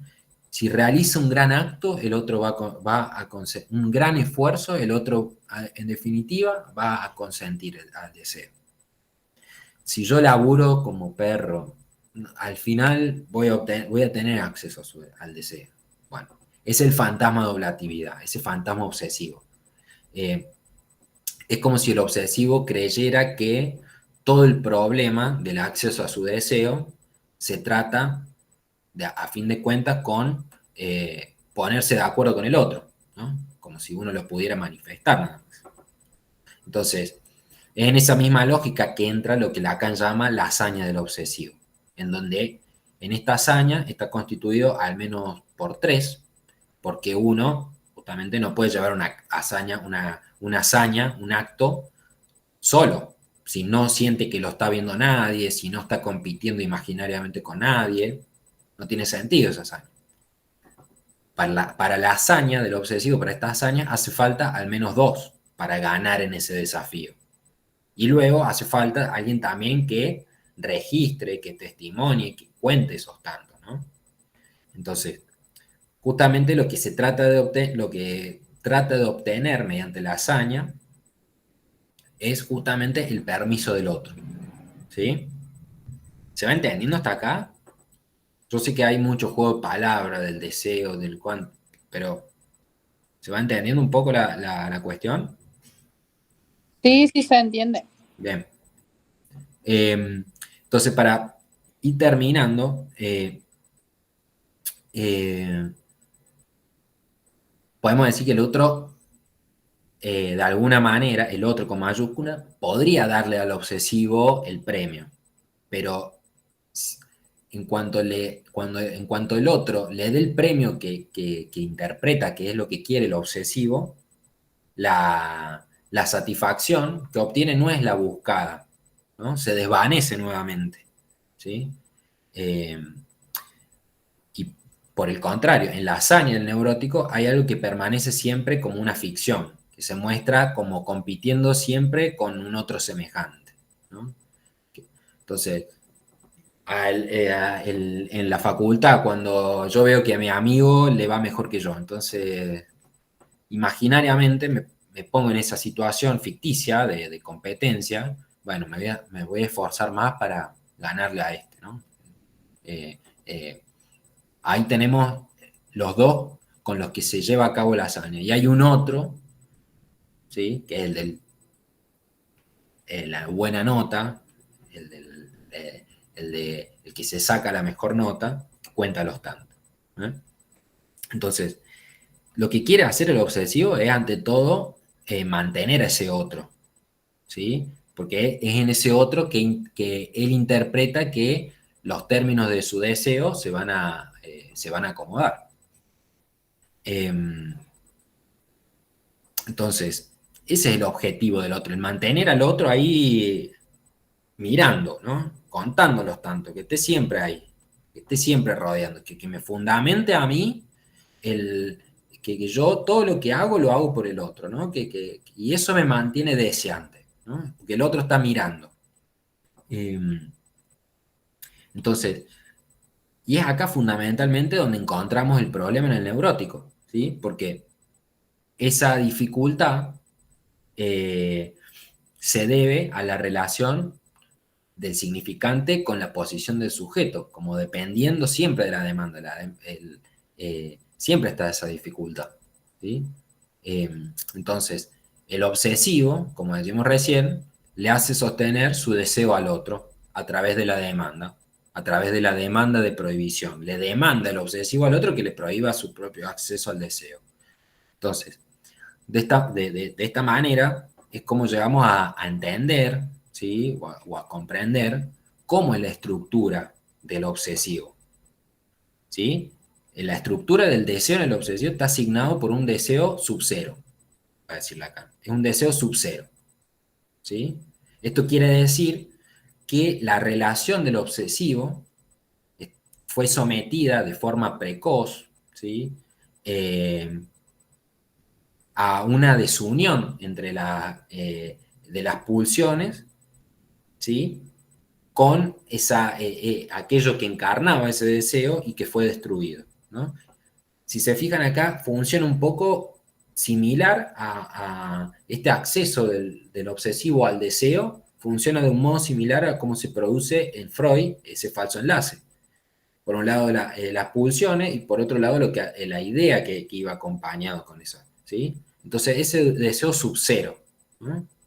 Ese deseo, entonces, a partir de eso, toda la estructura del deseo está determinado por el hecho de que en el primer acceso al deseo, a su deseo, pasó, como para todo sujeto, por el deseo del otro, ¿sí? Eso en primer término. Y ese deseo, de entrada, fue destruido, anulado. Es decir, en el obsesivo lo que encontramos, lo que rastrea Lacan acá, de cómo accede y por cómo se constituye el deseo en el obsesivo, es que, en definitiva, el primer acceso al deseo fue destruido, ¿sí? El otro interpretó mal lo que era lo que yo deseaba, que era esa demanda de amor, ¿no? Entonces, por eso es sub-cero. Entonces, esto es justamente lo que muestra, lo que nos marca a nosotros, que el deseo se disminuya, que vacila, que nunca se accede de forma completa, que entre más me acerco, más se desvanece. Entonces, el obsesivo aborda de entrada al deseo como algo que se destruye, ¿sí? Como algo que se destruye. Entonces, entre más me acerco, ese deseo desfallece, se destruye. Entonces, y eso porque justamente se le presentó en ese primer momento como el deseo de su rival, y el sujeto respondió con la destrucción, ¿no? Entonces, por eso este deseo sub-cero, ¿no? El acceso al deseo en el obsesivo está marcado tiene las marcas de la destrucción, dice Lacan, ¿no? Entonces, en ese primer acceso al deseo, el sujeto encontró una destrucción de su deseo, ¿sí? Entonces, el acceso del obsesivo a su deseo, entonces queda afectado por esta marca, que hace que todo acercamiento haga que se desvanezca, ¿sí? Entonces, toda la relación posible para el obsesivo es a distancia en relación al deseo, ¿sí? Entonces, esto quiero que quede claro. Toda la relación posible del obsesivo con su deseo es a distancia. En la medida que se acerca, eso desaparece, se destruye, se desvanece, ¿sí? ¿Alguna pregunta? Ya con esto ya estamos por hoy. ¿Pero alguna pregunta, alguna duda, alguna cuestión? Estuvo genial, gracias, profe. Buenísimo. No, estuvo bien, estuvo bien. Sí, Pero pero te hago una consulta, sería que en la histeria, Sí. es el deseo sobre un deseo, como que siempre está demandando ese deseo. Acá de alguna manera el obsesivo es que de alguna manera no sé si lo demanda, pero es como que lo busca, pero aún así a veces lo niega constantemente también, se lo prohíbe a través del otro, digamos. Claro, por eso decía que el obsesivo confunde la demanda con el deseo, es decir, que piensa que articulando una demanda, exigiendo algo, se pone en juego algo de su deseo, ¿no? Y en realidad su deseo está más allá de lo que es articulable. Entonces que como que de alguna manera en realidad no lo quiere concretar su deseo, digamos. Claro, Sino son todos los rodeos, exactamente, son todos los rodeos. Por eso decía que al deseo no se accede directamente, sino que se lo circunscribe, se le va dando vuelta. Entonces yo voy hablando de lo que me pasa, de lo que quiero, de lo que no quiero, y lo voy circunscribiendo, pero nunca accedo al deseo. Tengo intuiciones de qué es lo que yo deseo, pero nunca tengo la certeza, ¿no? Perfecto, muchas gracias. Bueno.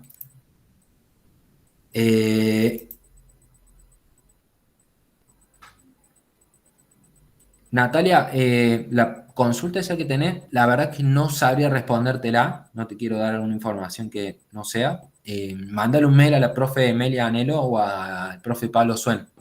Ellos te van a saber responder mejor, ¿sí? Dale. Bueno, chicos, Pablo, sí, una consulta nomás, lo sí, de sí. Lacan, clarísimo, solo una consultita con el tema del caso del hombre de las ratas, Sí. con una cuestión un poco más de la cronología. Vos hablaste de que, bueno, uno de los momentos en los que enferma, vos decís que es cuando le hacen elegir por la dama pobre. O sea, le hacen elegir por la dama rica, pero él quería la dama pobre. Decís enfermar en un sentido como que ahí aparecen los primeros síntomas de la enfermedad. Te pregunto esto porque yo tengo anotado también de cuando leí el caso, de que